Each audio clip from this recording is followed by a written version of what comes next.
Now it's just the two of us. To save her, he had to undress her.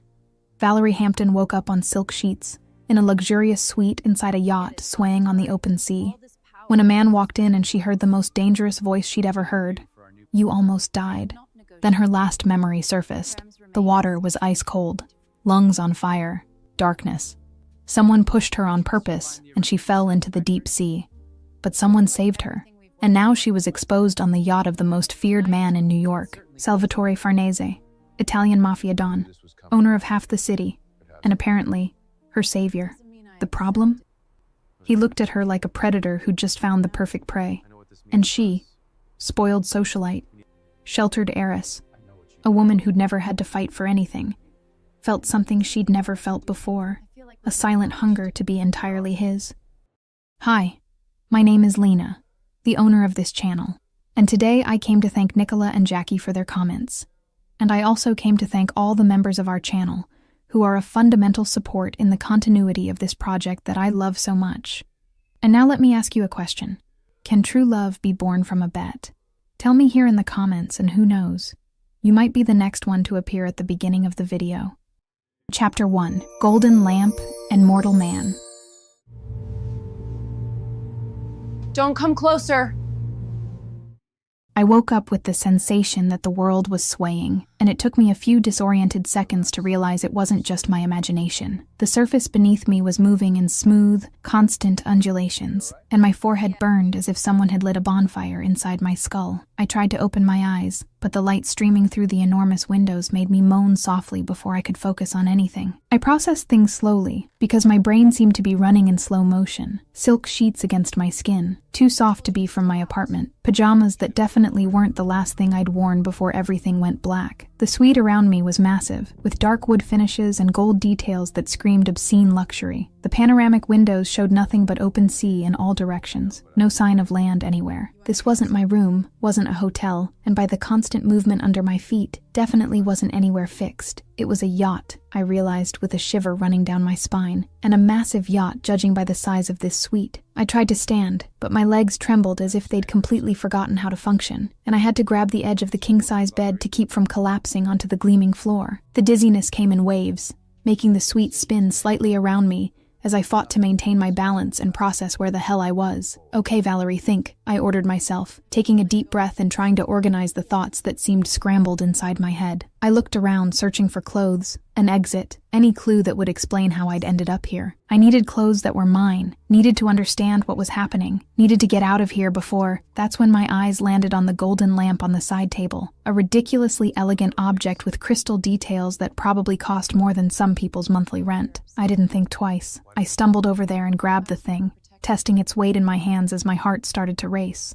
It worked perfectly as a weapon, I decided, positioning the lamp like a baseball bat and trying to ignore how my hands trembled slightly. If someone came in, if whoever brought me here showed up, at least I wouldn't be completely defenseless. The thought was ridiculous considering my state, but it made me feel minimally in control of the situation. The door opened. The man who walked in knocked all the air from my lungs at once, and I couldn't explain exactly why. He was the living definition of elegant danger dressed in an Italian suit, tall enough to dominate the space just with his presence, with black hair slightly tousled as if he'd run his hand through it several times during a long night. His eyes were so dark they looked black at first glance, and they assessed me completely in less than 2 seconds. He stopped mid-movement when he saw me, his gaze dropping slowly to the lamp in my raised hands, and then returning to my face with an expression I couldn't decipher. The silence stretched for 3 eternal seconds while we stood there, me holding luxury decor as a weapon, and him watching me as if trying to decide whether I was a threat or entertainment. "Don't come closer," I said, and internally celebrated when my voice came out steady despite everything, despite my trembling legs and throbbing head. He tilted his head slightly to the side, and something touched the corner of his mouth. Not exactly a smile, but close enough to irritate me. "You're going to attack me with decor?" "With adrenaline," I corrected automatically, raising the lamp another inch just to prove my point, even knowing it was pathetic. This time the expression that crossed his face was definitely amusement, controlled but present, as if he were holding back a laugh. "If I wanted to hurt you, I wouldn't have saved your life." The words took a second to make sense in my still confused brain, and when they finally processed, I felt my stomach turn. What? He moved, and I instinctively stepped back, even knowing I had nowhere to go, but he only walked to the table on the other side of the suite with measured, calm steps. He picked up a bottle of water,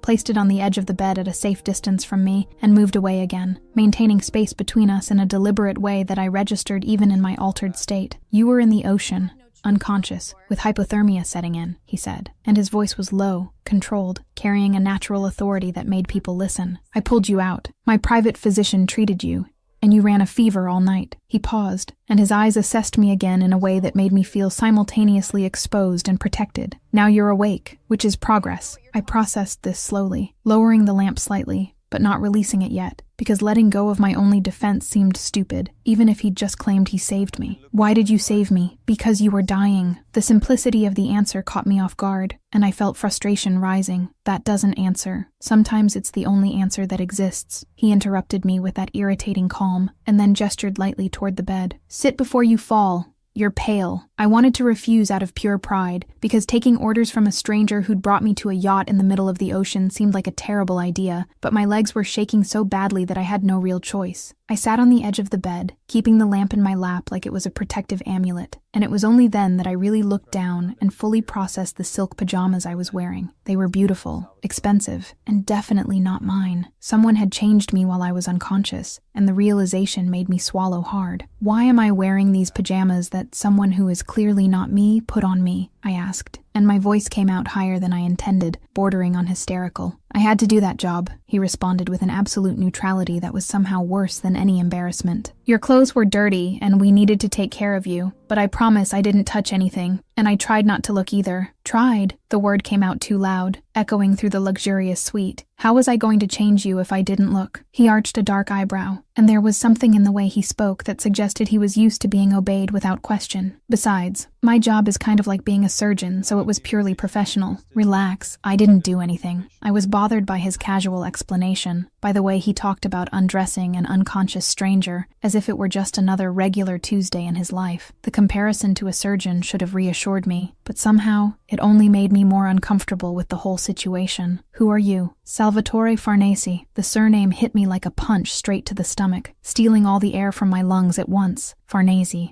I knew that name. Everyone in New York who circulated at the same events I did knew that name. The family that appeared in the business sections of newspapers, and also, according to rumors whispered at charity galas when people thought no one was listening, in federal investigations that never led anywhere. "Farnese," I repeated slowly, letting the name weigh on my tongue as I observed him with new eyes, trying to fit the pieces together. As in several things, depending on who's asking," he responded with a dangerous half-smile, and then moved to sit in a distant chair, maintaining that calculated space between us. He didn't seem threatening in his posture, but there was something in his presence that made it clear he was completely in control of every aspect of the situation. "And you're Valerie Hampton, of the Hampton family, textiles. Old money." He paused deliberately. "You were at Marchetti's charity gala." "I was," I confirmed automatically. And then the memory returned with the force of a runaway train, making me choke on air, the ice-cold water burning my lungs, the darkness pulling me down, and the hands. I remembered the hands on my back a second before I fell, and then someone pushed me. Yes, he looked at me directly without looking away or softening, and there was something final in that look. I saw. It wasn't an accident. The world stopped spinning for a second, as his words processed in my brain, and I felt as if all the air molecules had been sucked from the suite at once. My heart started beating so fast, I could hear the blood rushing in my ears, and my hands gripped the lamp so tightly my fingers hurt. "Who?" The word came out as a hoarse whisper, and I cleared my throat to try again. "Who pushed me?" "I don't know yet, but I will find out," he said, and there was something in his voice that sounded like both promise and threat at the same time. "Until then, you stay here." That was the last straw that completely broke my fragile self-control. I stood up again despite my legs protesting, feeling anger and fear in equal proportions rising up my throat. "Excuse me." "I stay. Someone tried to kill you." He interrupted me, and his voice got even quieter, lower, and somehow that was much more threatening than any yelling could be. At a public event, with 200 witnesses who saw absolutely nothing, that requires planning, resources, and willingness to try again. He let the words weigh in the air between us like heavy lead before continuing. "Do you have private security?" "My family has," I began, but he cut me off again. "Your family was at the event, and you were pushed." He let that observation hang between us, and I felt my stomach sink as the implications started forming in my mind. "So, for now,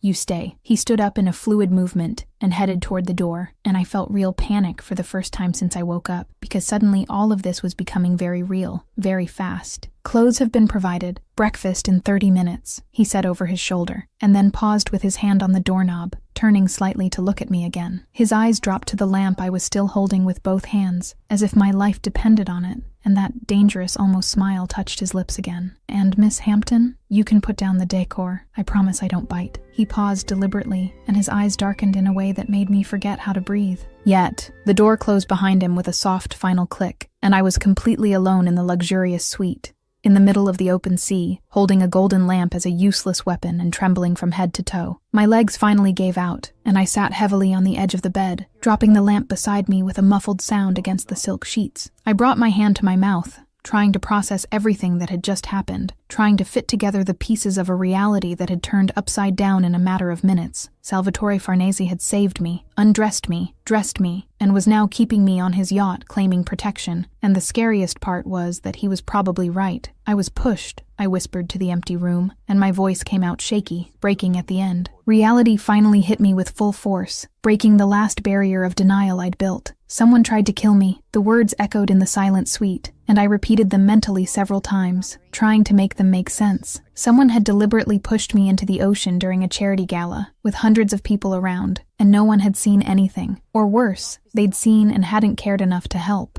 And now, I was trapped on a yacht with a man who probably had ties to the Mafia, who had seen me fall and had decided to save me for reasons he hadn't fully explained. I lay back on the bed, pulling the silk sheet over me even though I wasn't cold, and stared at the ornate ceiling while trying to process the events of the last few hours. My head still throbbed, my body still trembled, and somewhere in the back of my mind, a small voice whispered that I should be more afraid of the man who saved me than I was. But for some reason I couldn't fully explain. I wasn't. Scared by the situation, yes. Confused and disoriented, absolutely. But of Salvatore Farnese specifically, not in the way I should be. And that, I realized with a shiver, was perhaps the scariest thing of all. Chapter 2. Protection that tastes like possession.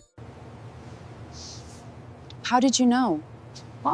I know things. The clothes arrived before breakfast, and that alone should have alerted me to the level of control Salvatore Farnese exercised over every detail around him. I found everything carefully folded on a chair when I came out of the shower, still wrapped in a soft towel that probably cost more than my entire wardrobe, black tailored pants that looked like they'd been custom made, a white silk blouse with perfect drape, and even comfortable flats that seemed to know exactly what my feet needed. I picked up each piece slowly, turning them in my hands and checking the discreet labels of Italian brands I recognized from Fifth Avenue storefronts. The size was perfect on everything, absolutely perfect, and that left me with a strange discomfort settling in my stomach. How did he know? We'd never spoken before that morning. I was certain of it, because a man like Salvatore Farnese wasn't exactly forgettable. I got dressed mechanically, trying not to think too much about how these clothes had appeared so quickly, or how each piece fit my body like a second skin. The bathroom mirror showed me a version of myself that looked strangely composed, considering that less than 24 hours ago, someone had tried to drown me in the ocean. I ran my fingers through my still damp hair, took 3 deep breaths to calm myself, and followed the smell of coffee coming from somewhere on the yacht. The private deck was even more impressive in daylight, with a view of the open sea stretching in all directions like an infinite blue canvas.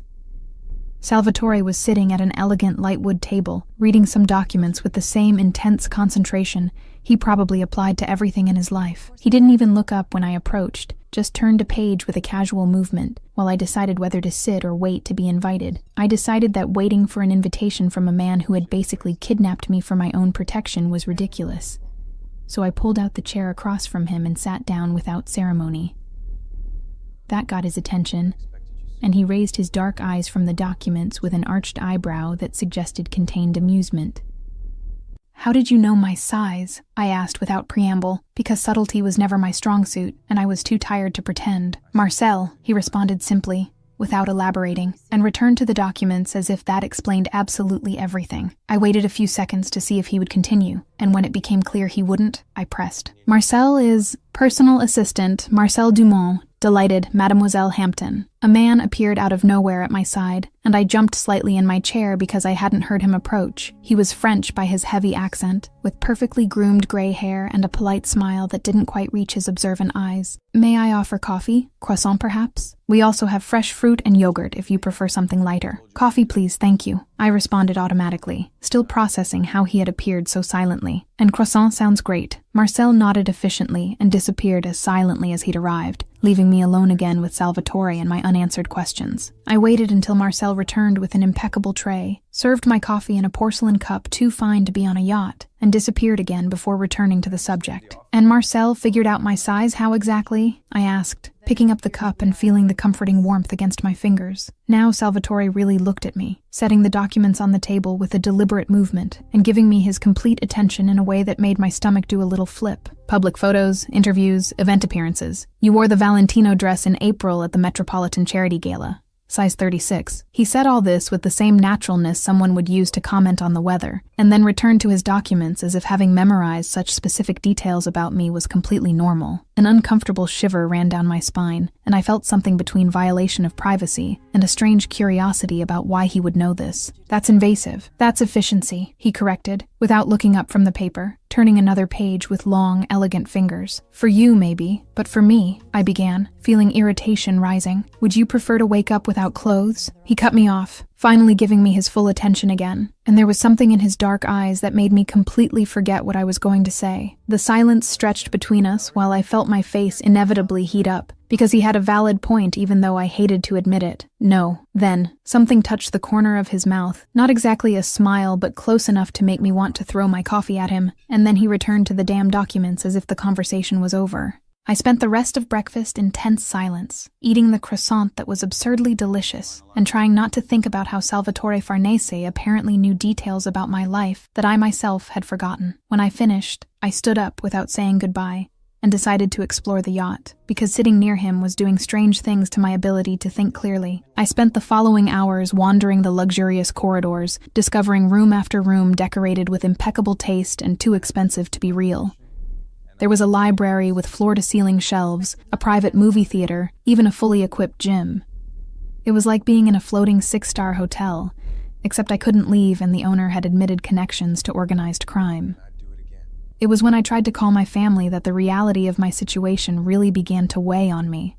I grabbed my phone that someone had left charging in the room, and when the screen lit up, there wasn't a single signal bar, no available Wi-Fi, absolutely nothing. I tried several times, walking around the entire yacht looking for some spot where I'd get signal, and after 10 frustrated minutes I decided I needed answers. I found Salvatore in an office at the heart of the yacht, sitting behind a massive dark mahogany desk, surrounded by computer screens and more papers than any person should have to deal with. I walked in without knocking because I was too irritated to care about etiquette. "My phone doesn't work," I announced, and my voice came out louder than intended, echoing in the elegant space.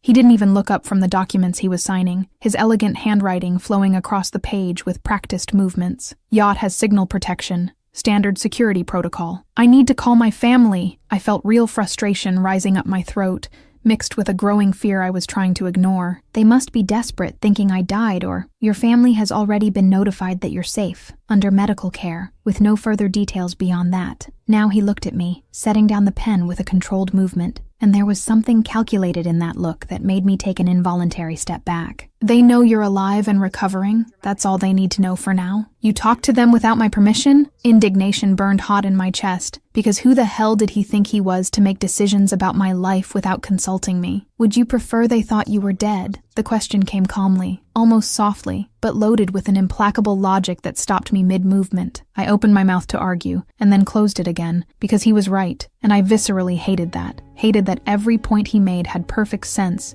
even when I wanted him to be wrong. "No, but when we know who ordered you killed, you'll call personally and explain everything you want."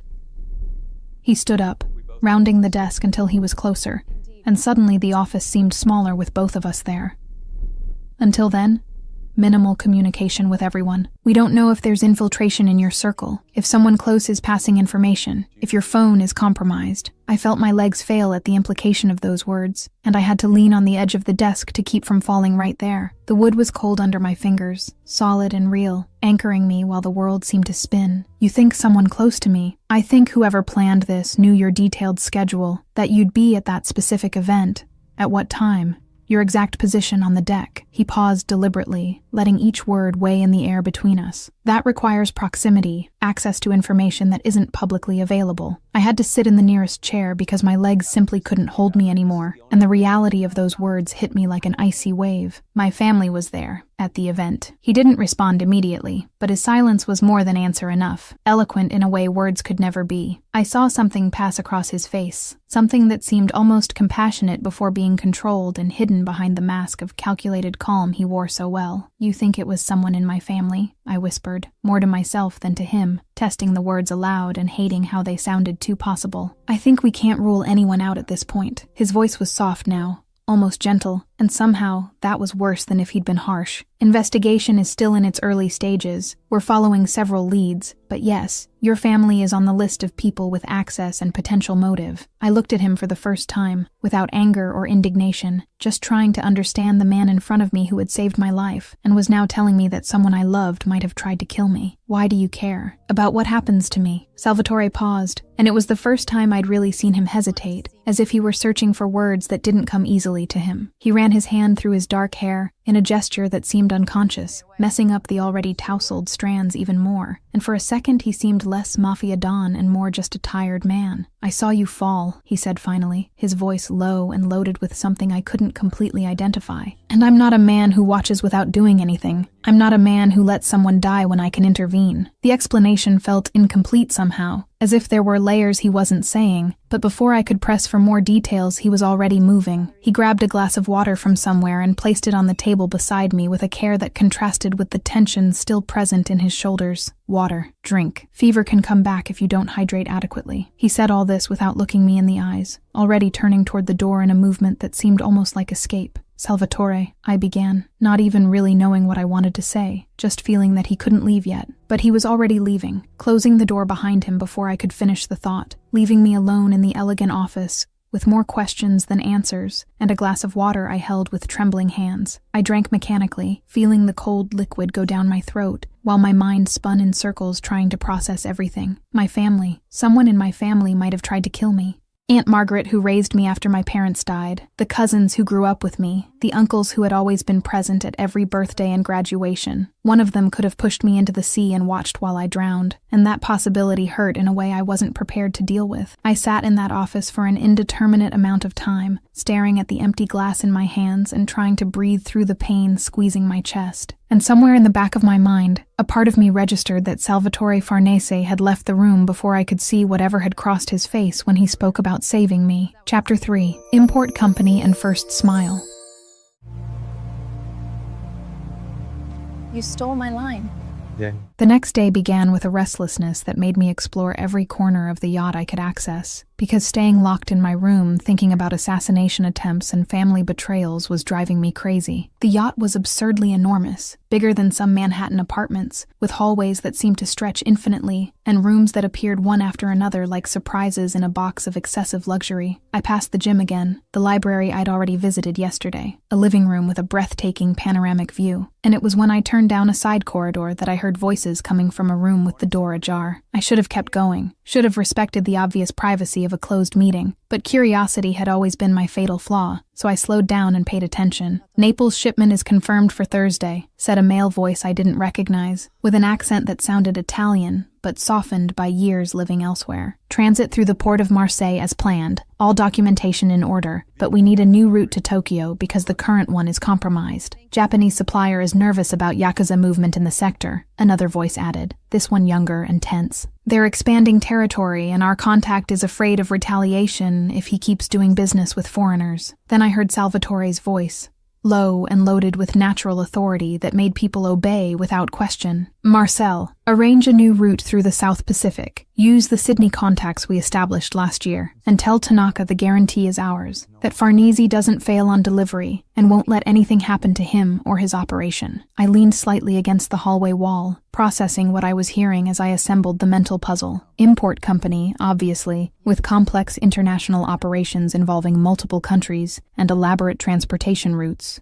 Made sense for a wealthy family like the Farneses, with a history of maritime commerce according to what Marcel had mentioned yesterday, global businesses that required this kind of detailed logistics. The door suddenly opened, and Marcel appeared, stopping when he saw me standing there in the hallway, as if I hadn't just been caught, obviously, eavesdropping on someone else's conversation.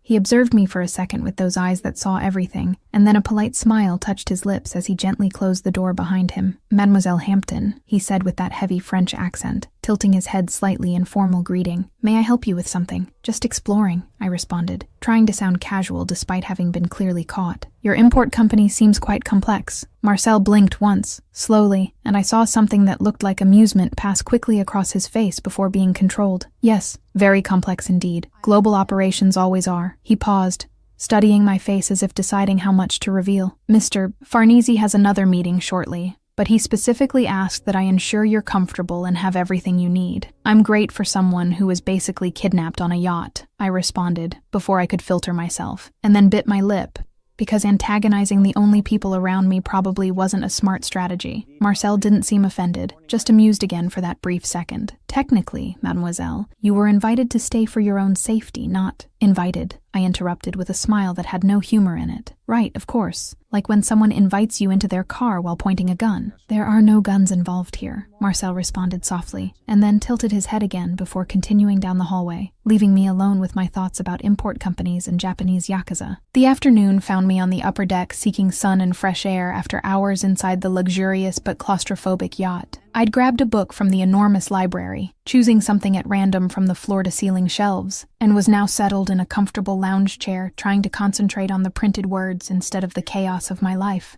I was so absorbed in reading that I didn't hear Salvatore approach, and only noticed his presence when he simply sat on the lounge chair next to mine, without asking permission or announcing his arrival. I looked up surprised, processing the sight of him without his suit jacket, just dress pants and a white shirt with the sleeves carefully rolled up to his elbows, showing forearms that were more muscular than I'd expect from a businessman.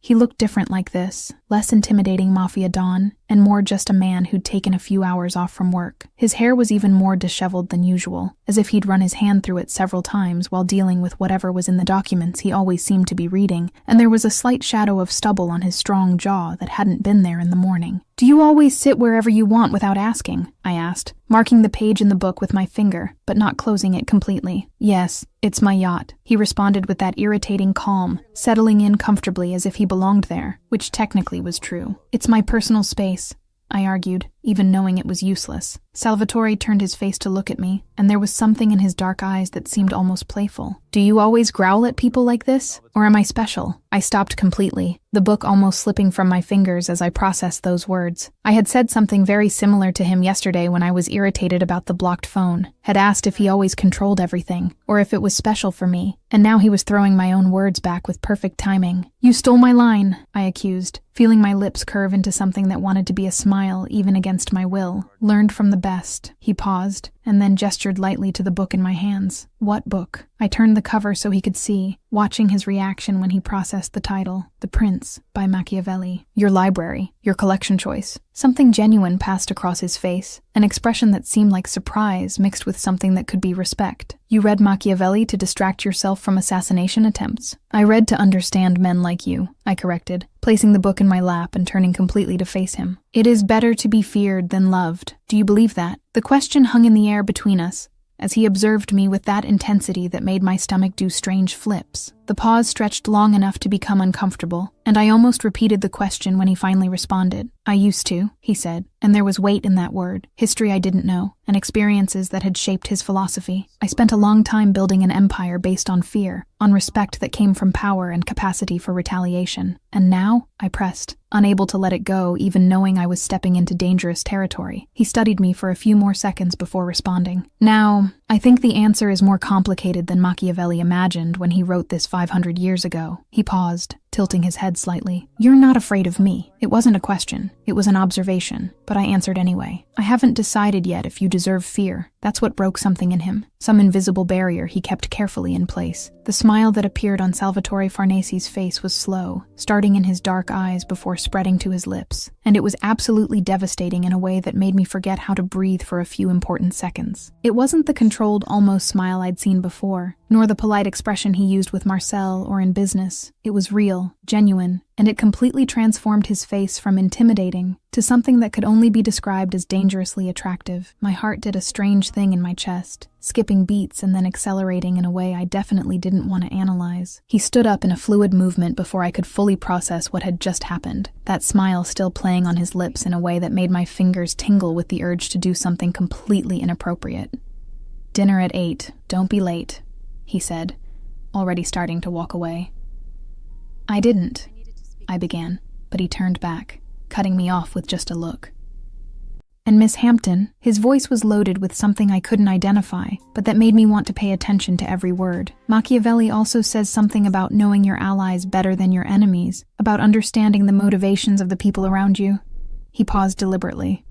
"I'm an ally, and for now, I'm the best one you have." He left before I could respond, leaving me alone on the deck with a book about political power and a heart beating too fast to be healthy. I looked down at the prints in my lap, at the words about fear and love and power, and wondered if Machiavelli had foreseen that 500 years later, a woman would be sitting on a yacht, trying to figure out if she was fascinated or terrified by the man keeping her there. Probably both, I finally decided, marking the page and closing the book. Definitely both. Chapter 4, Clothes, Security, and Premature Jealousy. Are you jealous? Are you jealous?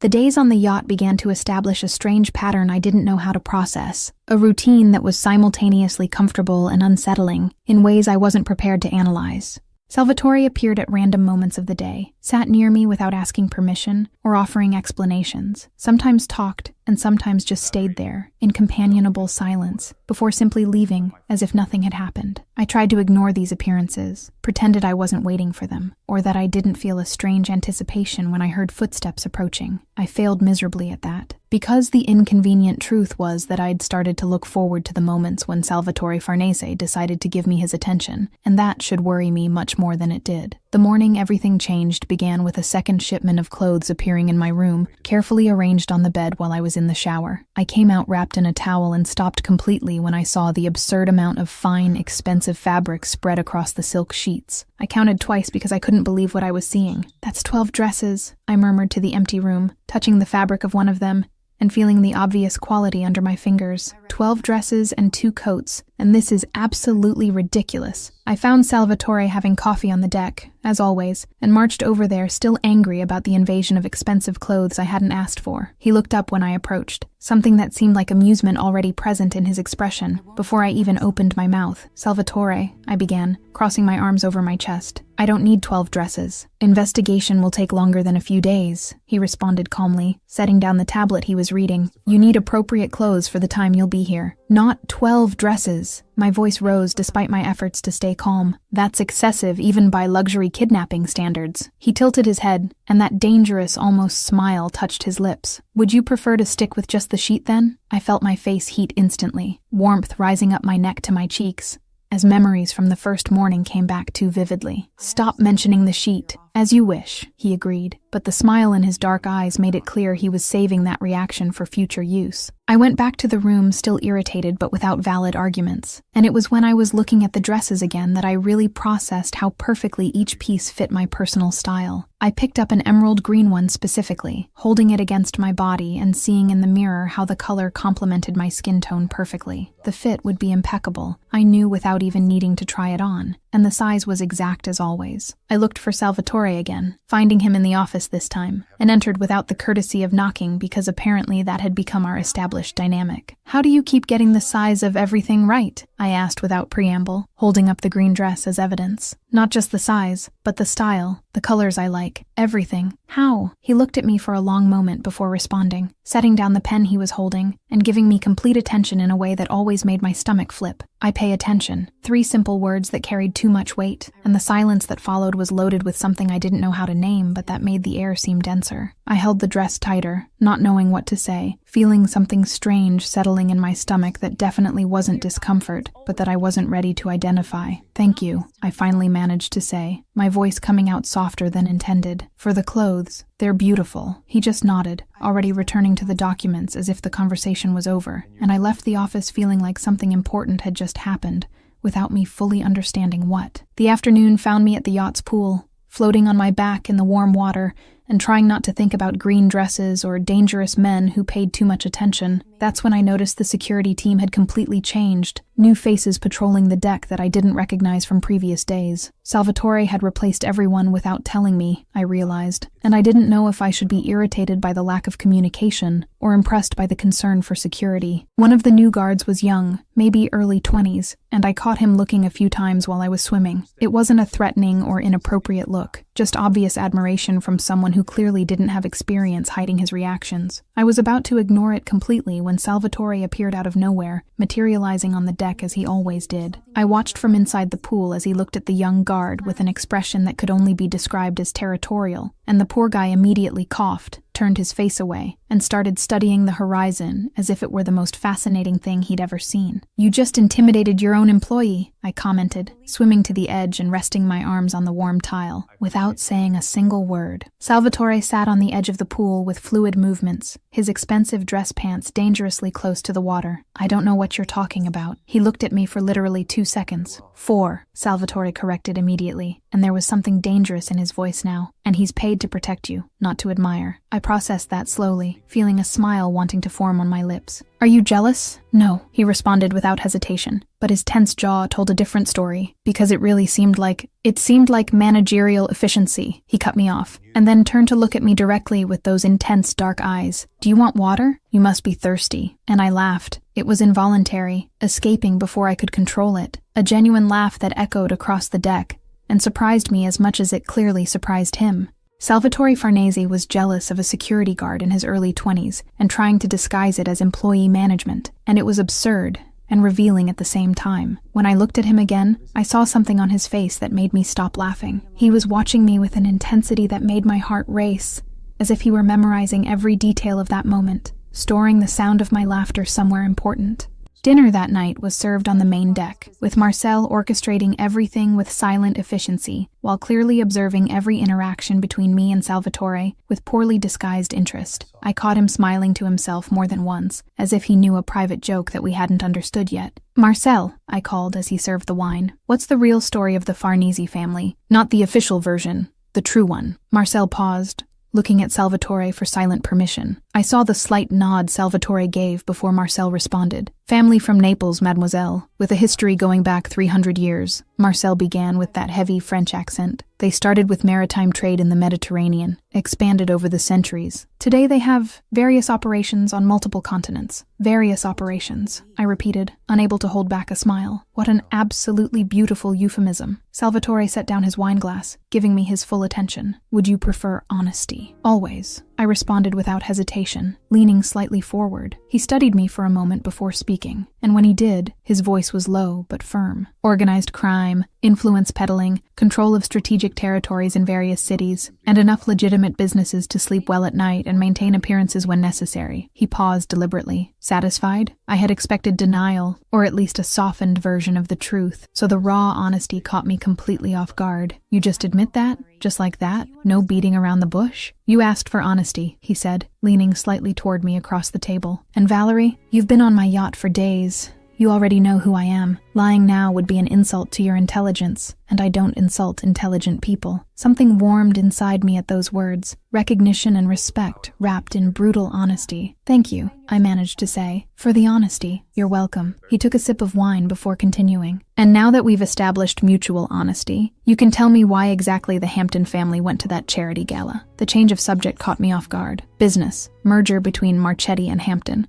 combining textile expertise with their global logistics. It was a celebration event for the preliminary agreement. I saw Salvatore's expression change subtly, something connecting behind those intelligent dark eyes. Marchetti, he turned to Marcel with new urgency in his voice. Marcel, yes, boss. Marcel responded immediately, already understanding something I hadn't caught yet. Salvatore returned his attention to me, new intensity in his posture. This merger, who would benefit if it didn't happen? If it were blocked or cancelled? I processed the question slowly, feeling my stomach sink as the implications began to form. Direct competitors, companies that would lose market share with the combination. Or, I paused, not wanting to complete the thought. Or whoever would inherit my part of the company if I died before signing. Salvatore didn't respond, but his silence was deafening, confirmation of something terrible I didn't want to face. Dinner continued, but the taste of the food had turned to ashes in my mouth. As they say, sometimes silence speaks louder than 1,000 words. Our protagonist felt that firsthand now. Chapter 5, Whispers and Unbearable Proximity. I have something important to tell you. Speak, Valerie. The investigation advanced in silence around me, with Marcel appearing daily in Salvatore's office carrying thick folders and reports they discussed in low voices. I'd started to notice the pattern, the way Marcel always arrived at the same time in the afternoon, how Salvatore got more tense after these meetings, how his jaw locked when he processed information he clearly didn't like. It was on the 4th day that I finally got the courage to ask directly about progress, finding Salvatore alone in the massive library, leafing through a book that looked older than most living people. He looked up when I entered, closing the volume carefully, and giving me his complete attention in a way that still made my stomach do strange flips. Any news? I asked without preamble, because subtlety was never my strong suit. About who tried to kill me. Salvatore gestured to the armchair across from his, waiting for me to sit before responding. We have 3 main names on the suspect list, all with access to your schedule, all with potential financial motive, all present at the event. I felt my heart accelerate uncomfortably. Who? Margaret Hampton is at the top. He watched me carefully as he said this, clearly assessing my reaction. Your aunt. She would inherit total control of Hampton Company if you died, considering you have no direct heirs or specific will allocating your assets otherwise. Margaret raised me, came out of my mouth immediately, defensive and desperate. After my parents died when I was 15, she took guardianship of me, gave me a home, treated me like a daughter. She wouldn't. I'm not accusing yet. Salvatore interrupted me gently. I'm investigating possibilities based on concrete facts.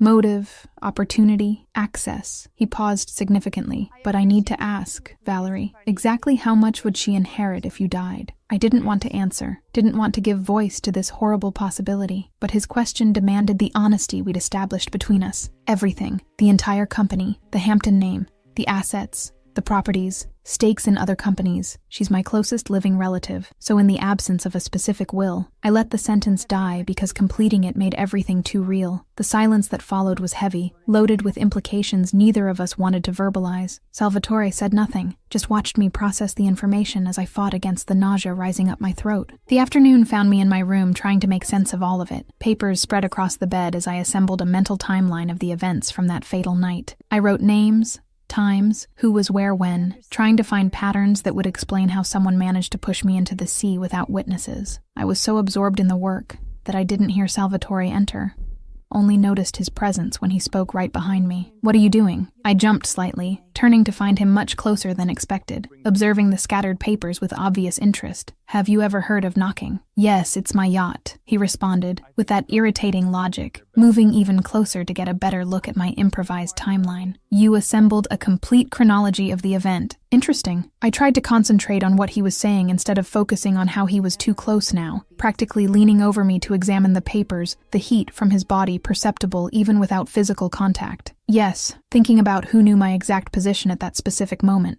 And what did you conclude? His voice was low, almost in my ear, sending shivers down my spine that I definitely shouldn't be feeling, that there were few people with that level of detailed information. I swallowed with difficulty, trying to maintain focus. Salvatore, you're too close. I'm looking at your notes, he responded reasonably, but didn't move an inch. You can see from farther away, I argued, feeling my heart race with his proximity. I can, he agreed, but continued exactly where he was, so close I could feel his breath moving my hair slightly. I turned on the stool, which was a mistake. because now we were face to face with him still leaning over me, faces separated by maybe 10 centimeters at most. Back up, something darkened in his eyes, dangerous intensity that made my breath catch. To how many centimeters exactly? 50, I managed to say, hating how my voice came out hoarse. Minimum 50 centimeters. Salvatore backed up in a measured movement, and I watched him absurdly calculate the distance mentally before stopping exactly where I'd asked. 50 precise centimeters, and somehow that was even more disturbing than the previous proximity. Better? He asked, and there was controlled amusement in his voice now. Yes, I lied, because really nothing was better. My heart was still beating too fast, and I could still feel the ghost of his warmth. Salvatore observed the papers again, now from the safe distance I'd established. Your timeline is incomplete. Who gave you the drink? The question caught me off guard, pulling my attention back to the investigation. A waiter, but I hadn't ordered anything. He said it was courtesy of the event organizers. And who in the event organization knew you personally? He watched me make the connections, saw when the realization hit me. I felt the blood drain from my face. Margaret. She was on the organizing committee, coordinated part of the event logistics as a favor to the Marchettis. The silence that fell between us was absolute and suffocating. I saw Salvatore process this, add another piece to the horrible puzzle we were assembling together. I wanted him to say he was wrong, that there were other explanations, but he offered no false comfort. We still haven't concluded anything definitively, he said finally, but his voice carried weight that confirmed what neither of us wanted to admit aloud, but it's pointing to her. My voice came out small, broken in ways I hated. Everything is pointing to Margaret. Salvatore approached again, violating the 50 centimeters I'd established.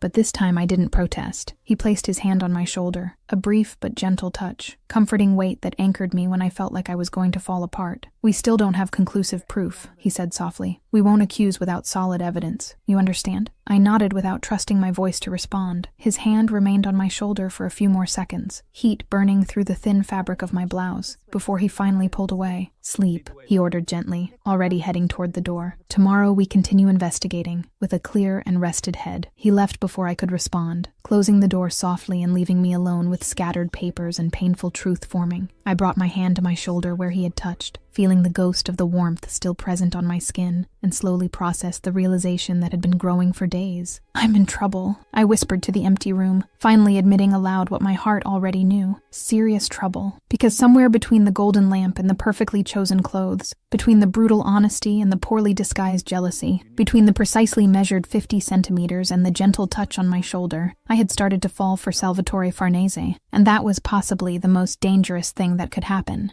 considering my already complicated enough situation. At least our protagonist already admits in her thoughts that she's really falling for Salvatore. But will this story end well for her? Chapter 6. Interested Rival and 3 Languages. You threatened him. I did not. Stop, both of you. The yacht anchored in Monte Carlo on a sunny morning that made the Mediterranean water shine like liquid glass, and it was Marcel who informed me that Salvatore had an important business meeting during a social event that night.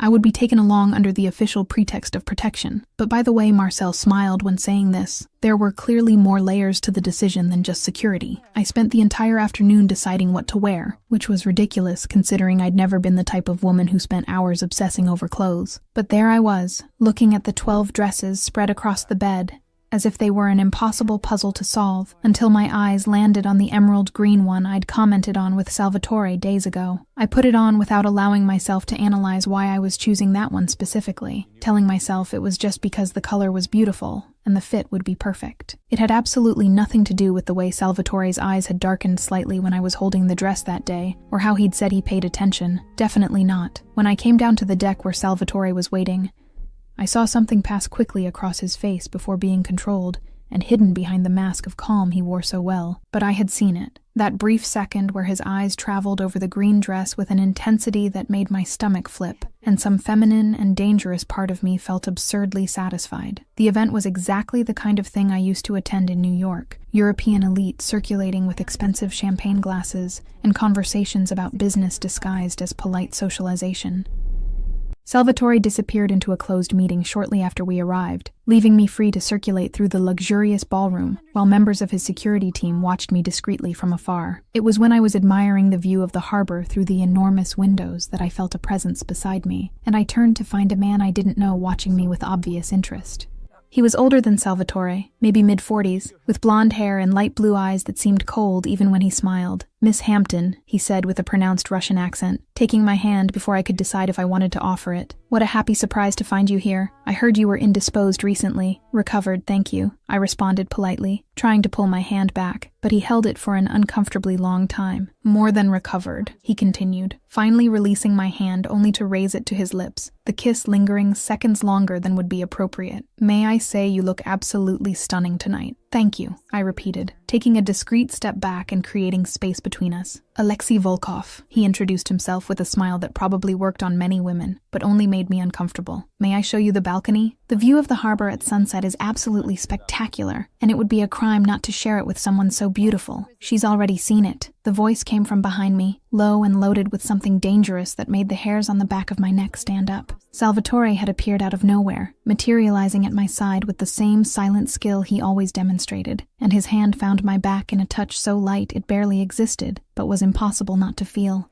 His presence was territorial in ways that should irritate me, but instead sent a strange warmth spreading through my stomach. Alexei recognized Salvatore immediately, and I saw his entire posture change in a matter of seconds, the social predator backing down before something much more dangerous. Farnese, I didn't know you knew Miss Hampton. I know her very well, Salvatore responded, and the smile that accompanied those words was slow and absolutely threatening. Alexei, come stano gli affari a Mosca? Kak tvoj dela? How's business? 3 languages in one sentence, each word loaded with subtext that even I could pick up. Italian flowing into Russian and ending in English, all the questions meaning the same thing, but the progression making absolutely clear that Salvatore knew exactly who he was talking to and what kind of business Alexei conducted. Well, Alexei responded, the word coming out tense. Prosperous as always. It was a pleasure, Miss Hampton. He disappeared into the crowd so quickly it almost seemed like escape, and I turned to Salvatore with indignation already burning in my chest. You threatened him. I asked about business. He responded with absolutely false innocence,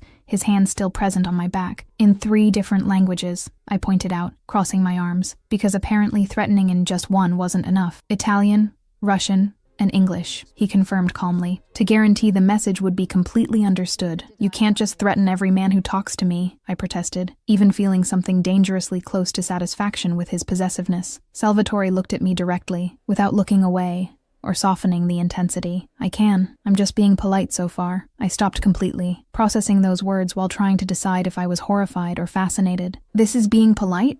Alexei Volkov is still standing with all his teeth intact, he pointed out reasonably. Yes, it's polite by my standards. Horror and fascination simultaneously, I decided, observing his face and trying to understand how a man could make veiled threats sound like normal conversation. You're impossible. And yet, he said, his voice dropping slightly as something changed in his expression. You're wearing the green dress. I felt heat rise up my face instantly, caught red-handed in something I hadn't even fully admitted to myself. It's comfortable. The smile that touched his lips was small but devastating, knowledge and satisfaction mixed in an irritating way. Of course it is. He offered his arm in an old-fashioned but elegant gesture. Dinner is being served. You need to eat. I hesitated only a second before accepting his arm, feeling the solid muscles under the expensive suit as he guided me through the ballroom. On the other side of the room, I saw Marcel watching with an amused expression, and beside him was a woman I didn't recognize but who clearly knew Salvatore by the familiar way she smiled. She extended her hand, and Marcel placed something in it that looked suspiciously like money. Marcel just paid up on a bet, I commented, nodding discreetly in their direction. Salvatore followed my gaze and something that looked like resignation passed briefly across his face. My sister Isis, she bet you'd wear the green dress today. And won, I observed, not knowing if I should be embarrassed or amused. What exactly did you bet? You're better off not knowing, he responded, guiding me to the reserved table. Trust me.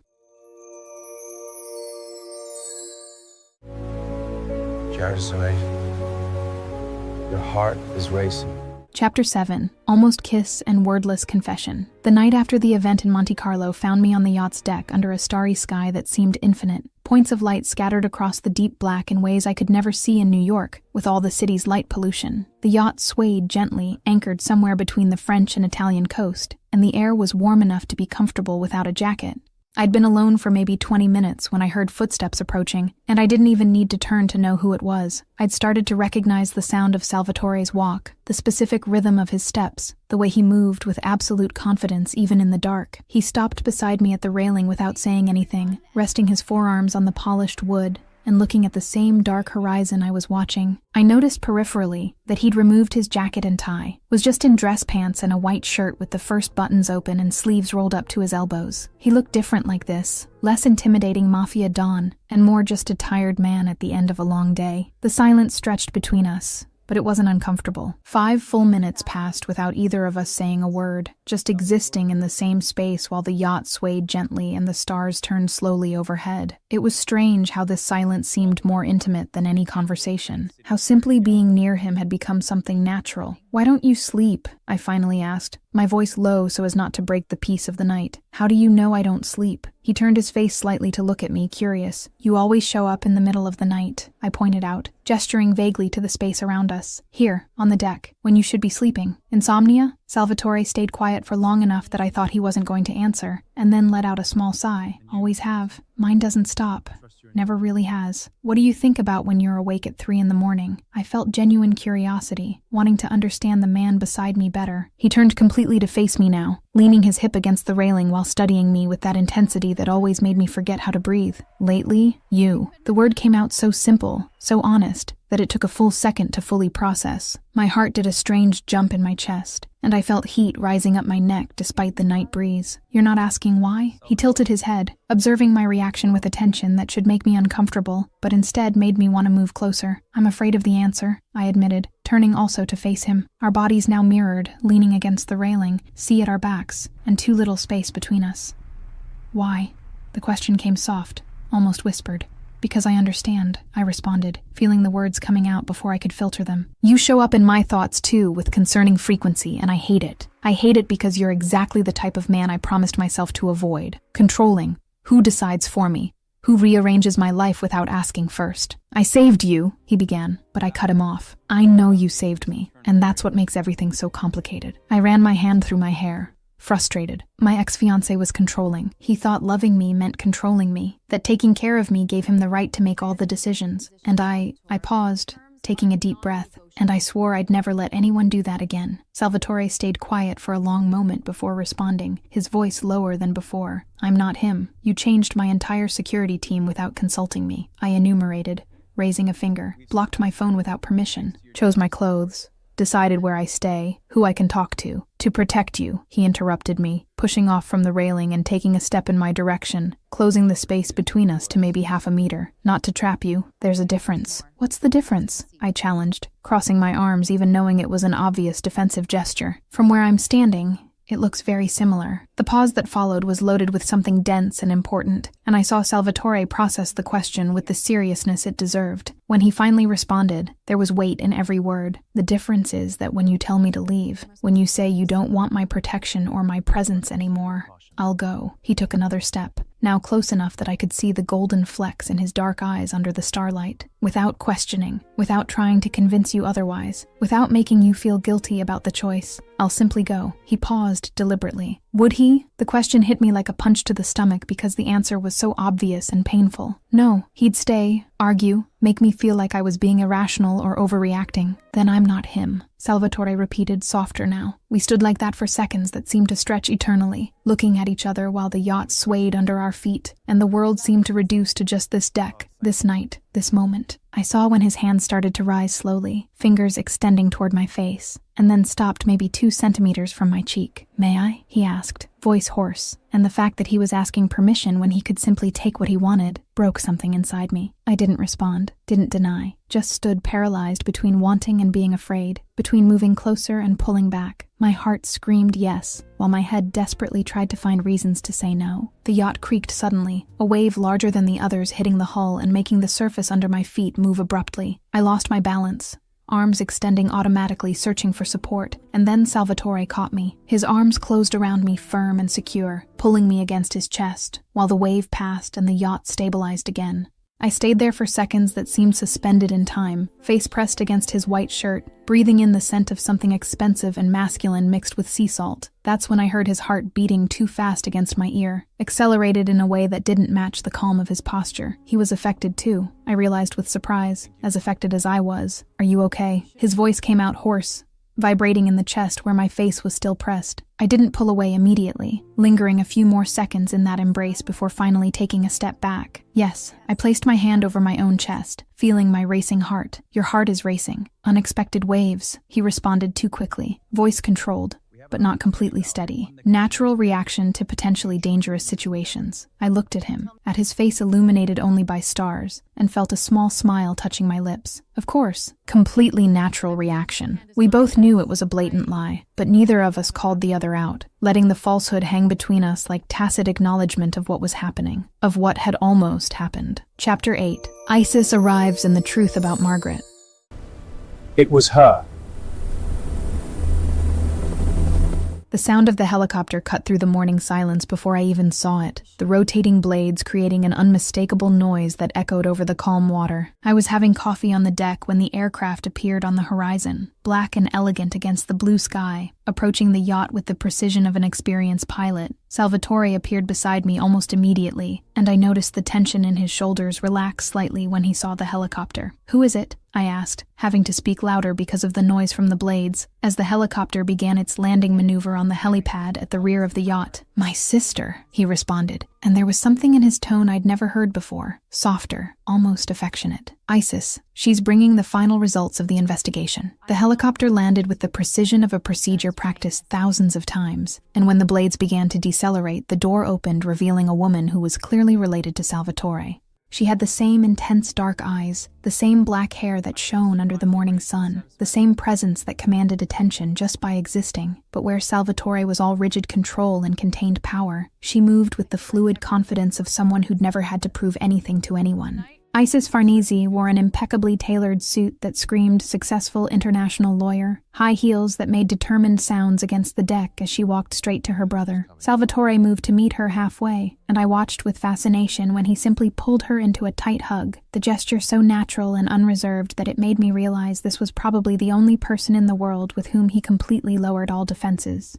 They separated after a few seconds, and that's when her eyes found mine over Salvatore's shoulder. Something that looked like quick assessment and approval passed across her face before we were even formally introduced, and then she was walking in my direction with the same determination she'd used to approach her brother. "This is her?" Isis asked, but was clearly talking to Salvatore even while looking directly at me. "Isis, this is..." Salvatore began, but his sister was already extending her hand in my direction with a genuine smile. "Isis Farnese, sister of the world's most complicated man," she introduced herself, and the Italian accent was more pronounced than Salvatore's, as if she'd spent more time recently in Italy. "You must be the reason he canceled 3 important meetings and developed even worse insomnia than usual." I laughed before I could control myself, her brutal honesty catching me completely off guard in good ways. "Valerie Hampton, nice to finally meet you." "I know who you are," Isis responded, shaking my hand with a firmness that spoke of absolute confidence. Then she turned to her brother with an expression that clearly said she wanted privacy. "She's great. You have good taste for the first time in your life. Now go. Adults need to talk." "I'm not going anywhere." Salvatore began to protest, but Isis just waved her hand, dismissing him. "Go. We have women's business to discuss." She made an imperious gesture that probably worked on everyone in her life. "Marcel needs you to sign the documents for the Tokyo shipment anyway." Salvatore looked at me as if checking whether I was comfortable being left alone with his sister, and I felt a strange warmth in my chest at the obvious concern. I nodded slightly, and he left with visible reluctance, looking back once before disappearing down the stairs. Isis waited until we had absolute certainty that he was gone before gesturing to the comfortable chairs on the deck, sitting with the elegance of someone who'd grown up in luxury environments. "You know he's not the villain of this story, right?" The direct question caught me off guard,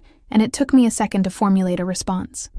"I know he saved my life, that he's protecting me when he had no obligation to." "Do you know he spent the entire night by your bedside when you had a fever?" Isis watched me carefully, clearly assessing my reaction. "Didn't even sleep. Just stayed there in the uncomfortable chair in the room, monitoring your temperature, talking quietly with the doctor every half hour. Not once did he leave until you were stable." I felt something tighten in my chest, processing information that Salvatore clearly would never mention voluntarily. "I didn't know that." "He wasn't going to tell you," Isis confirmed with a small smile. "Salvatore is a product of a brutal world that doesn't allow displays of weakness, so he hides everything he feels like it's a state secret." She paused, looking at the sea before returning her attention to me. "Our father died when Salvatore was 15. I was 9. He took over everything that day, the entire family, the business, the responsibility of raising me and keeping the Farnese empire running. I listened in silence, beginning to understand the layers of the man who had saved me. He never complained once, Isis continued, her voice loaded with obvious fraternal love. Never asked for help, never allowed himself to show that it was too much weight for a teenager to carry. He did everything for me, to guarantee I'd have a normal life, education, choices he never had. She paused significantly, and never, in all these years, has he allowed himself to want something just for himself, until now. Isis, I began, but she raised her hand gently, interrupting me. You don't need to decide anything today. Don't need to give me answers or make promises, she said softly. I just wanted you to see him, really see who Salvatore is underneath all the layers he's built. And Valerie, she leaned slightly forward, her voice becoming more serious. The investigation. We have a problem. The atmosphere changed instantly, all the warmth from the previous conversation evaporating as Isis opened the leather folder she'd brought from the helicopter. I felt my stomach tighten in anticipation, knowing that whatever was in those documents was going to change everything. We traced the payment that hired the man who pushed you, Isis began, pulling out documents and spreading them on the table between us. It was elaborate, layers upon layers of fake accounts and shell companies designed to be impossible to trace. She paused,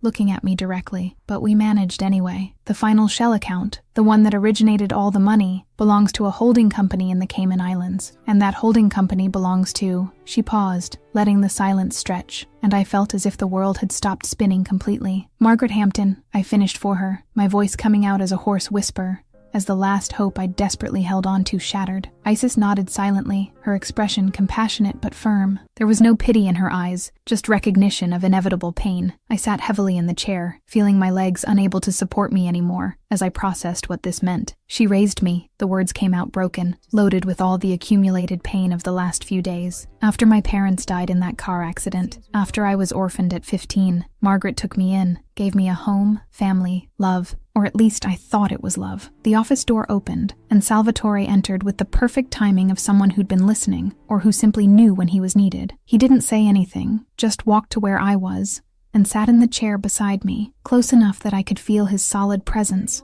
but without touching me, just offering silent support. Why? The question came out small, vulnerable in ways I hated. Why would she do this? Isis exchanged a quick look with her brother before responding, and it was Salvatore who spoke. Inheritance and control of the company, as we suspected, but there's more. He pulled another document from the folder. The merger with the Marchettis. If you die before signing the final agreement, Margaret inherits everything and can block the merger completely. And we discovered that Marchetti has a parallel agreement with her. Secret. That would be much more advantageous for both if you were out of the way. I felt nausea rising, the betrayal being much worse than I'd imagined. She waited for the right moment, the public event, the perfect opportunity to make it look like an accident. Drunk socialite falls into the sea during party, Salvatore continued, his voice low but firm. No one would question it, just a regrettable tragedy, except you weren't drunk, and I saw what happened. Why were you looking at me? The question came out before I could filter it, and when I looked at him, I saw something pass quickly across his face. The pause before the answer was long, loaded, and when Salvatore finally spoke, there was brutal honesty in the words. Because you were the most interesting person at the entire event. I'd been watching for a while before the incident. How long? I pressed, needing to know. Long enough to notice when someone approached from behind, he admitted, and the weight of those words hit me completely. He hadn't saved me by chance or opportunity. He was paying attention, specifically to me, before anything even happened. Salvatore, I began, but he stood up abruptly. I'll deal with Margaret. We have enough evidence now, he said, already moving toward the door with that determination I'd learned to recognize. I grabbed his wrist before thinking, my hand closing around the warm skin, and he stopped instantly as if he'd hit an invisible wall. With me, I insisted, my voice firmer than I felt. I deal with this with me, but teach me how. Show me what to do. Salvatore looked at my hand on his wrist for a long moment, and then his eyes rose to meet mine, something intense burning in those dark depths. Okay. Together then. The word hung between us like a promise and recognition of a partnership that had formed without either of us fully realizing when. It wasn't just protector and protected anymore. It was something more. Something I wasn't ready to name yet, but that I felt growing every day. Chapter 9. Confrontation with Margaret and Explosion.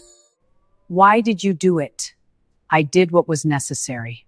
Was it? The plan was assembled on Salvatore's office table with the precision of a military operation, every detail discussed and analyzed until we were certain nothing could go wrong. I would call Margaret, keep my voice controlled and normal, say I was recovering and wanted to see her. Salvatore would be beside me during the call, monitoring every word, every reaction of hers through the speakerphone. I picked up the phone with my hands trembling slightly and felt Salvatore's presence move closer, staying close enough that the warmth of his body was comforting, but not invasive. I took 3 deep breaths before finally dialing the number I knew by heart, the number of the woman who had raised me and who apparently had tried to kill me. "Valerie!" Margaret's voice came too loud, too relieved, false in ways I never would have noticed before, but that were now obvious. "My God, darling, where are you? We've all been desperate." "Aunt," I managed to say, keeping my voice steady despite everything. "I'm fine. Recovering. I had an accident, but I'm being taken care of." "Accident?" She repeated the word with concern that sounded too practiced. "What happened? No one could tell us anything. I can explain in person," I responded, following the script we'd prepared. "Can I see you tomorrow? I need to talk to you about some things." Of course, darling." The answer came too quickly, too eagerly. "Do you want me to come to where you are? Where are you exactly?" I noticed the question, the way she tried to seem casual, but there was real urgency behind the words. "I'll come to you.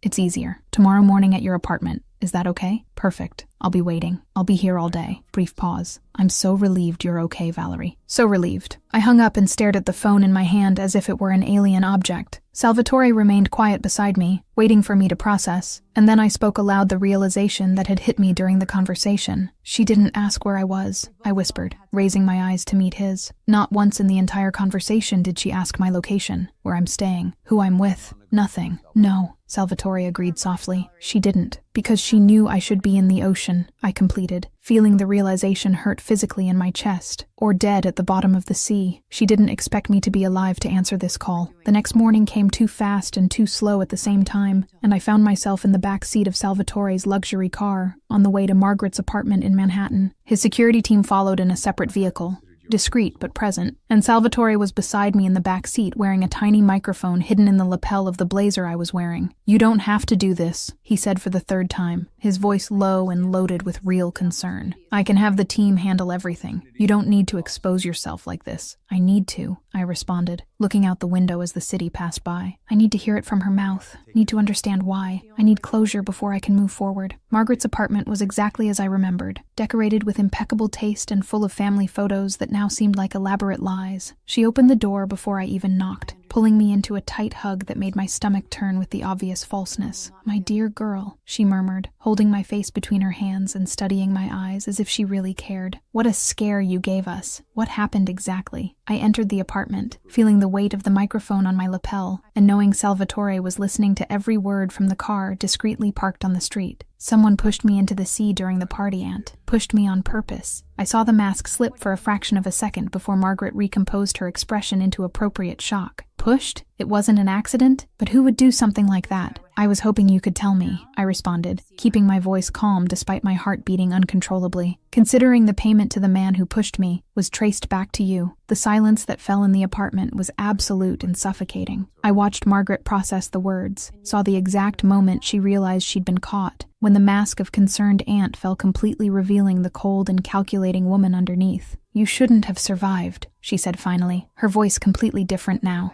devoid of any affection. "It was planned perfectly, executed without flaws. How did you survive?" The confirmation hurt more than I'd anticipated. Even knowing the truth, hearing her admit it so casually ripped the air from my lungs. "Why? You raised me after my parents died." "I raised you as an investment," Margaret responded with a coldness that made me take a step back. "Your father was my brother, but left absolutely everything to you. Not to me, his own sister who helped build the Hampton Empire from the beginning. 20 years taking care of you, sacrificing my life. And for what? To watch you inherit everything while I get crumbs? You could have asked, talked, negotiated," I began, but she cut me off with a bitter laugh.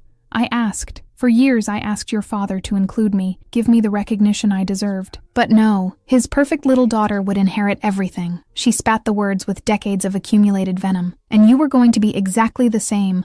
Spoiled little heiress who never worked a day in her life. So you decided to kill me," I completed, my voice coming out firmer now. "It was that simple? I die in the ocean. Looks like a drunk socialite's accident and you get everything?" "Exactly," Margaret confirmed without any remorse. "Quick, clean, no suspicions, until you showed up alive and ruined everything." The apartment door opened, and Salvatore's team entered with silent efficiency. Two large men who made Margaret instinctively back up. She looked at them, then at me, and I saw when she fully understood. "You recorded everything," she whispered, the realization hitting. "I learned from good people," I responded, already turning to the door, unable to stay in the same environment as her any longer. "Goodbye, Aunt Margaret." I left without looking back, going down the stairs because I couldn't wait for the elevator, needing air and space and distance from that woman. Salvatore's car was waiting, and when I got in the back seat, he was already there, having predicted I would need him immediately. I was shaking, my entire body trembling with tremors I couldn't control, but the tears wouldn't come. Just the tremors, wave after wave as I processed what had just happened. I felt Salvatore's hand take mine, fingers intertwining with gentle firmness, and that simple touch was the anchor that kept me from completely falling apart. "She raised me," I managed to say after minutes in silence. "I know," Salvatore responded quietly, his thumb tracing gentle circles on the back of my hand. "And during all those years, all the birthdays and graduations and achievements, she was just waiting for the right moment to kill me. It's not your fault," he said, with a conviction that cut through the pain. "The people who hurt us most are the ones we trust most, but the fault is always theirs, never ours for trusting." Something broke inside me at those words, and I laughed. It was involuntary, hysterical, coming out mixed with a sob that could be crying but wasn't. "I started our relationship trying to hit you with a golden lamp." Salvatore laughed too, a real deep sound that echoed in the car. "I'll never forget that lamp. The absolute determination on your face." I looked at him through the tears that were finally starting to fall, and he raised his hand, his thumb wiping away a tear running down my cheek. The hand remained there, warm against my face, and we both knew the moment had finally arrived. Chapter 10. When it explodes, its killer night fell over the yacht.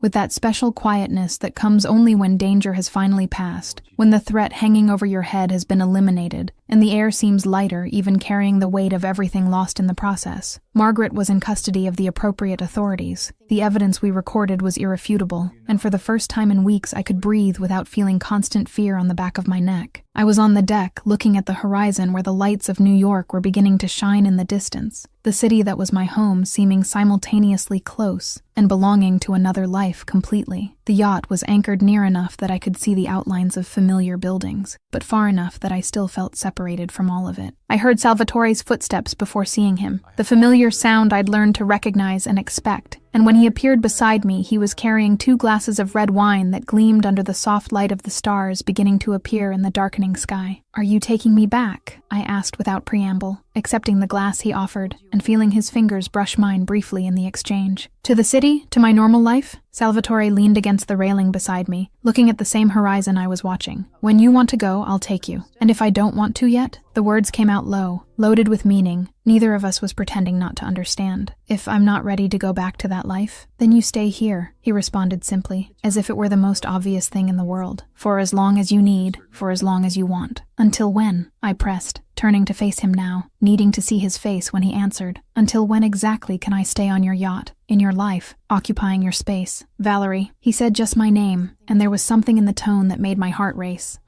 I responded, holding the wineglass tighter than necessary. "Stop asking questions you already know the answer to." His voice was low, almost hoarse, loaded with emotions he normally kept locked behind all the rigid control. The silence that fell between us was dense and loaded, full of everything that hadn't been said during the weeks we spent together, all the almost confessions and interrupted moments and looks that lasted seconds too long. I placed the wineglass on the nearby table without drinking even a sip, turning completely to face him. "I need to hear it," I insisted, keeping my eyes fixed on his even feeling too exposed vulnerability. "I'm like this, always have been. I need words said out loud, not just gestures or implications. I need to hear you say it." I saw the struggle happen on his face, the man accustomed to silences and actions being forced to verbalize feelings he'd probably never put into words before. He set down his own glass beside mine, ran his hand through his hair in a gesture I recognized as rare nervousness, and then finally began to speak.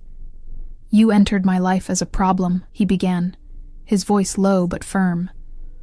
person in danger who needed immediate protection. And I didn't think twice before acting because it was the right thing to do. He paused, searching for the right words. And then you woke up and grabbed the golden lamp as a weapon, and something changed completely. I waited in silence, barely able to breathe as I watched him struggle to continue. You became the only thing I want to protect, he continued, and there was growing intensity in his voice now. Not out of duty or obligation or because it's morally right, but because when you're not in my field of vision, I look for you. Automatically, without thinking, as if it were an unconscious reflex. And that's never happened before, with anyone in my entire life. I felt tears beginning to burn in my eyes, but didn't let them fall yet, not wanting to miss a single word of what he was saying. I love you, Salvatore finally said, the 3 words coming out like a forced confession. In an inconvenient and premature and completely out of my control way, and I hate being out of control. You know that. I hate the feeling of not having complete command over the situation. But with you, he paused, looking directly into my eyes. With you, I'm constantly out of control, and somehow that doesn't scare me as much as it should. Happy now? The tears finally fell, but they were good ones, loaded with relief and happiness and recognition of something I'd felt growing, but had been afraid to name. Yes, I managed to say through the lump in my throat. Very happy. I took a deep breath, wiping the tears with the back of my hand before continuing. I love you too. I started falling from that moment in the office when you said that if I told you to leave, you'd simply go, without questioning, without making me feel guilty. I paused, letting the next words carry all the weight they deserved. No man has given me real choice before. They all said they loved me while taking away my autonomy. But you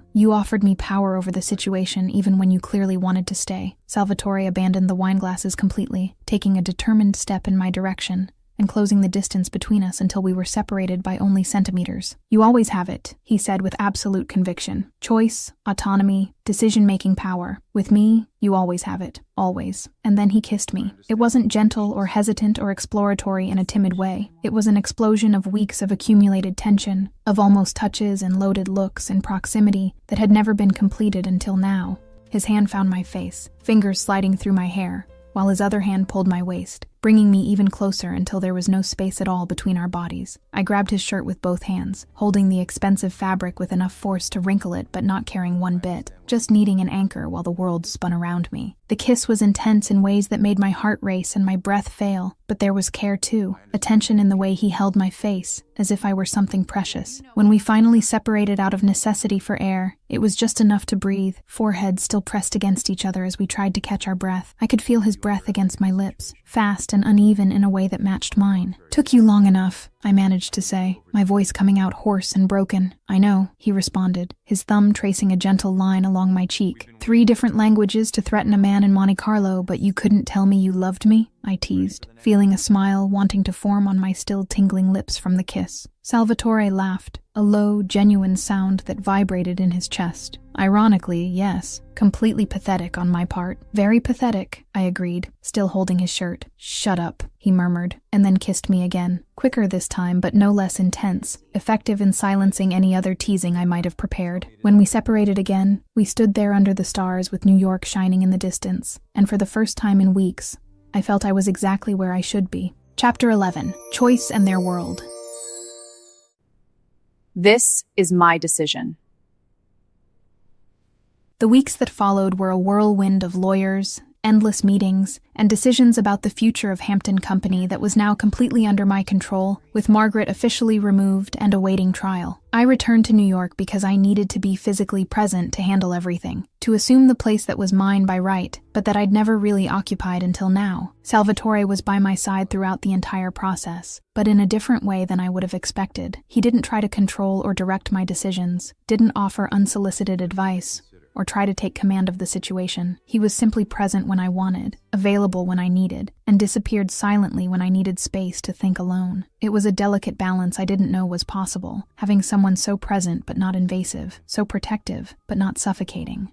And the more time I spent with him, the more I understood that this was Salvatore's way of loving, giving space and presence in equal measures. It was during one of those afternoons that I found Isis in the waiting room of the law office, where we were finalizing the last legal details. She was sitting elegantly leafing through a business magazine, and when she saw me, she smiled in a way that suggested she knew exactly what I was going to ask. "Has he always been like this?"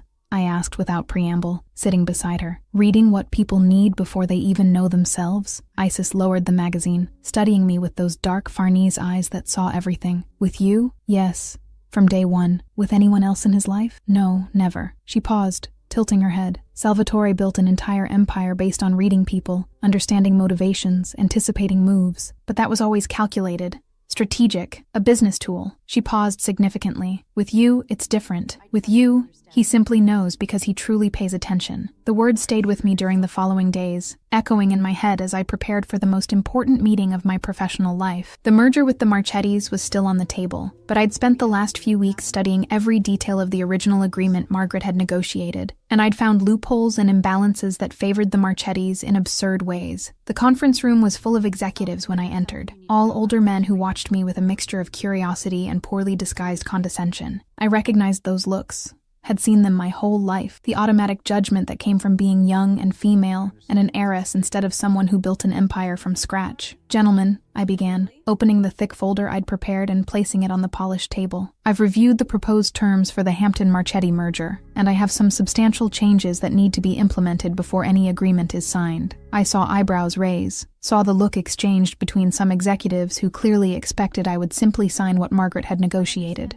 I spent the next hour methodically dismantling each unfavorable clause, presenting counter-proposals that balanced the power and guaranteed that Hampton Company maintained adequate autonomy even after the merger. When I finished, I closed the folder with a definitive movement and looked around the table. Any questions about the new terms? The silence that followed was absolute, loaded with surprise and reluctant respect. They had completely underestimated the socialite who appeared in society columns, and now they were processing that this same woman had just renegotiated the entire agreement on much more favorable terms for Hampton. "No questions, Miss Hampton," the Marchetti CEO said finally, inclining his head in acknowledgement. "The new terms are acceptable." I returned to my office in the Hampton building feeling a mixture of exhaustion and satisfaction, and it was when I was organizing the documents on the desk that I heard the door open without prior knocking announcing it. I didn't even need to look to know who it was. "You know how to knock," I commented without looking up from the papers. "I do," Salvatore responded, and I heard amusement in his voice. "I don't like to." Brief pause. How did it go? I finally looked up, finding him leaning against the doorframe with that casual elegance that made it seem like he belonged in any space he occupied. "Well, they completely underestimated me. Expected I would just sign whatever they put in front of me." I smiled small. Their mistake. Something passed across Salvatore's face, an expression that could only be described as pure, unfiltered pride. Yes, definitely their mistake. I stood up, rounding the desk to get closer to him, feeling the shift in the air between us that always happened when we decreased the physical distance. "And you? How are your businesses?" "Resolved and stable," he responded, but there was tension in his shoulders that suggested there was something more. "Valerie, I need to ask you something." I felt my stomach tighten slightly at the seriousness in his tone. "Ask." Salvatore pushed off from the doorframe, walking until he was directly in front of me, close enough that I had to tilt my head slightly to maintain eye contact. "My world. You've seen everything now, the real and the ugly, the danger that comes with being close to me, the complexity of the business I conduct, the morally ambiguous choices I sometimes need to make." I waited in silence, feeling the importance of the moment hanging between us. "I can't promise you it will be simple," he continued, his voice low but firm. "I can't guarantee complete safety all the time. I can't promise that my life won't bring complications to yours. But I can promise that you'll never be alone navigating through it, and that your choices will always be yours. Always, without exception." He paused, looking straight into my eyes. "Do you want this? Want me and everything that comes with me? With full awareness of what you're choosing?" I thought about the yacht and the golden lamp I'd held as a weapon, about the perfectly chosen clothes, the 3 languages used to ward off a rival, the hand holding mine in the car after the confrontation with Margaret. I thought about how he'd always given me choice, how he'd never tried to control even when he clearly wanted to protect. "I want you," I responded without hesitation, placing my hands on his chest and feeling the heart beating steadily under my palms. With full awareness of every complication, every danger, every difficult choice, I want all of it because it means having you. Salvatore pulled me into a kiss that stole all the air from my lungs, intense and deep, and loaded with the promise of a future we were choosing together. When we separated, I heard a muffled sound from the hallway, and contained laughter. "Marcel," Salvatore murmured against my lips, "is betting again with Isis." "And who won this time?" I asked, smiling, considering they bet on when I'd finally ask officially. He smiled too. "Isis. Always Isis." Chapter 12. Ending. The lamp on the wall. You kept the lamp. I did. It always reminded me of you. I'm glad. A year later, The penthouse I'd bought in Manhattan was full of voices and laughter, the kind of intimate party that was luxurious but welcoming at the same time, with the right people instead of simply many people. The panoramic windows showed the illuminated city below, New York shining as it always did at night, and I circulated among the guests feeling something that could only be described as deep contentment. Hampton Company had flourished under my leadership over the past year. The merger with the Marchettis had been completed on my terms, and was generating the results I'd predicted, and for the first time in my life, I felt I was exactly where I should be, doing exactly what I should be doing. I was no longer just the Hampton heiress who appeared in society columns. I was the Hampton CEO who appeared in business sections. It was when I saw Isis entering through the door that I noticed something different in her posture, an almost radiant happiness that made my attention immediately focus. And then I saw Marcel right behind her, his hand landing briefly on her back in a gesture that was simultaneously possessive and protective, and the realization hit me like lightning. "You too," I managed to say when I approached, looking between Isis and Marcel with growing surprise. "You're together?" Isis smiled in that way that illuminated her entire face, taking Marcel's hand and intertwining their fingers in a way that made it absolutely clear this wasn't new. For 6 months, actually. We wanted to keep it private at first, see if it was real before announcing it to the world. 6 months! I immediately turned looking for Salvatore in the room, finding him talking with some investors near the window. I marched over there with determination, interrupting the conversation without ceremony. "You knew?" Salvatore looked at me with that expression I already knew so well, the one he used when he knew exactly what I was talking about, but was going to feign innocence anyway. "Knew what exactly?" "About Isis and Marcel." I crossed my arms, trying to seem irritated despite being more amused than anything else. "How long have you known?" 3 months, he admitted without hesitation, because honesty between us had become absolute over the past year. "Marcel told me, and asked me to keep it secret until they were ready to tell publicly. I respect secrets when they're asked of me." "You should have told me," I protested, even knowing he'd done the right thing by respecting their request for privacy. Salvatore took my hand, pulling me slightly closer with a movement that seemed natural after a year together. "Marcel trusted me with sensitive information. I wasn't going to break that trust even for you." He paused, his thumb tracing circles on the back of my hand. "But now that they've told, I can say I bet with Isis that they'd last. She thought it would just be a passing fling. And who won? Me. Obviously." There was obvious satisfaction in his voice. I recognize real love when I see it, especially after finding my own. The casual comment made me smile involuntarily, and I leaned against him briefly before returning to circulate among the guests, feeling the warmth of his hand on my back for a second, before we separated again to fulfill our roles as hosts. The hours passed in a pleasant mixture of conversations and laughter, and when the last guest finally left, it was past midnight. Isis and Marcel had been the last to go, with Isis hugging me tightly and whispering in my ear that she'd never seen her brother so happy, that I'd worked a miracle in making Salvatore Farnese relax the rigid control he maintained over everything in his life. I closed the door behind them and turned to find the apartment in a post-party state, empty glasses and scattered plates that the cleaning service would deal with in the morning.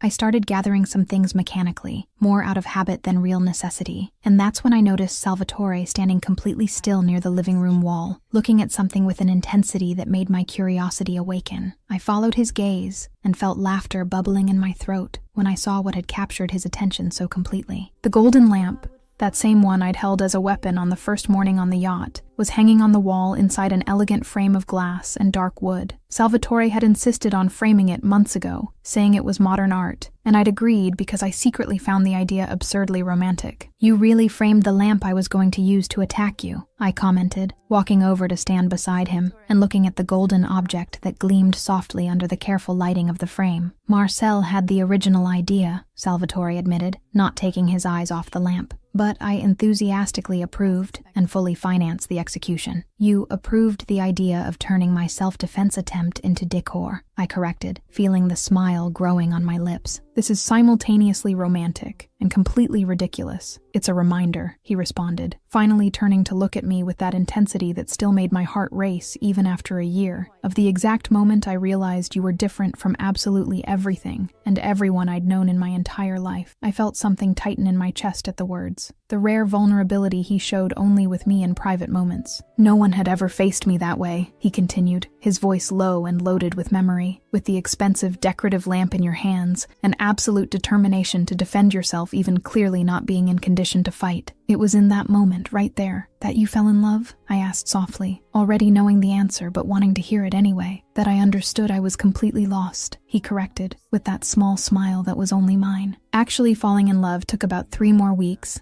and an absurd amount of denial on my part. The laugh escaped before I could control it, genuine and loud enough to echo in the empty apartment. Salvatore pulled me closer, arms wrapping around my waist while I was still laughing, and then kissed me in a way that transformed the laughter into a sigh. The kiss was long and deep, loaded with an entire year of growing love and built trust and choices made together. When we finally separated, we stood there under the soft light illuminating the framed lamp, New York shining through the windows at our backs. "What if I'd missed the lamp and actually hit you?" I asked, playing with the collar of his shirt. "That first morning, if my aim had been better, I would have let you hit me," Salvatore responded without hesitation. "You clearly needed that moment of control over the situation, and a lamp to the head would be a small price to pay to see that fire in your eyes." I looked at him incredulous and amused at the same time. "Is that love or masochism? With you?" He pulled me even closer, eliminating any space that still existed between our bodies. "Sometimes it's exactly the same thing, and I wouldn't change anything." He paused, that dangerous smile touching his lips. "Now shut up, Hampton." The kiss that followed was different from the previous one, more intense and urgent, his hands finding my hair while mine closed on his shirt. And when we finally separated out of necessity for air, we were both breathing heavily. 6 months later, the Farnese yacht cut through the calm waters of the Mediterranean under a sky beginning to lighten with sunrise, and I was on deck with hot coffee in my hands, watching the horizon change colors as the day began. I'd flown to meet Salvatore after a particularly exhausting week of meetings in New York, and now I was enjoying the peace that came only from being on the open sea away from everything. I heard familiar footsteps approaching and felt a smile touching my lips before even turning. Salvatore sat in the chair beside me in silence, holding his own cup of coffee, and we stayed like that for full minutes, just existing in the same space while the sun rose slowly. "Remember when you said I was staying here under protection?" I finally asked, turning to look at him. "I remember," he responded, eyes still fixed on the horizon. "It sounded a lot like possession at that moment," I commented, taking a sip of coffee. "It sounded that way because it was," he admitted without beating around the bush, turning now to face me with that brutal honesty that had become the hallmark of our entire relationship. "In the beginning it was exactly that, possessive instinct disguised as necessary protection. And now, I already knew the answer, but wanted to hear it from him anyway." Salvatore took my free hand, intertwining his fingers with mine in a way that had become second nature. "Now, it's still possession. I won't lie about that, but it's reciprocal, balanced. You possess me as much as I possess you." "Yes," I agreed, squeezing his hand. "That's exactly it." The silence returned, but it was comfortable and complete, full of everything that had happened since that first morning when I woke up in an unfamiliar suite. The sea stretched in all directions. The sun continued rising, painting the sky impossible colors, and the coffee was perfect. And there we were, two impossibles who found each other because of a calculated push, a golden lamp used as a weapon, and the absolute stubbornness of neither one giving in first. Now we were just the two of us in the middle of the Mediterranean, choosing to wake up together and watch the sunrise, choosing complicated love and reciprocal possessiveness, and the future we were building side by side. Final message. I confess that Valerie almost killed me with that lamp. Not literally, of course. But writing a protagonist who wakes up in panic and decides expensive decor is a viable weapon. Genius and exhausting at the same time. I spent 3 days rewriting that scene because I needed you to feel her adrenaline, the desperation disguised as courage, without falling into the cliché of the helpless damsel. Salvatore was my biggest challenge. How many times did I write Mafia Dawn and delete it angrily because it sounded like every dark romance that exists? He needed to be dangerous without being abusive, possessive without being toxic, controlling out of genuine protection and not fragile ego. The line is as thin as a razor's edge. The framed lamp at the end, a 3 a.m. idea that made me laugh alone like crazy. Because that's exactly what love does.